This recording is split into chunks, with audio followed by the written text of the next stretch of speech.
ഒരു ചാനലിലെ മാത്രമായ സൂര്യനുണ്ടാവുക.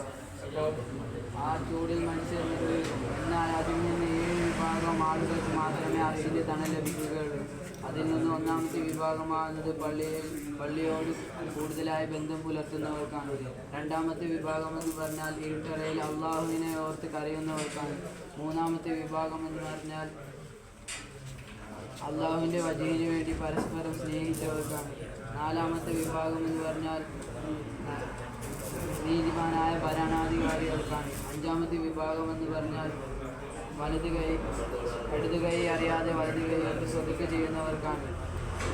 ആറാമത്തെ വിഭാഗം എന്ന് പറഞ്ഞാൽ വ്യഭിചരിക്കാൻ എല്ലാ സാഹചര്യങ്ങളും ഒത്തുവന്നിട്ടും അതിൽ നിന്ന് പിന്മാറി നിൽക്കുന്നവർക്കാണ്. ഏഴാമത്തെ വിഭാഗം എന്ന് പറഞ്ഞാൽ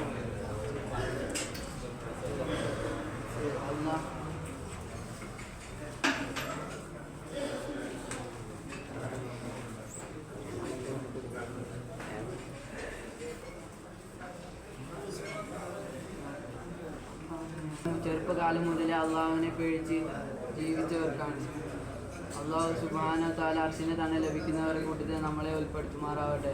ദുആ ചെയ്തതോടുകൂടി അൽഹംദുലില്ലാഹി റബ്ബിൽ ആലമീൻ. അസ്സലാമു അലൈക്കും.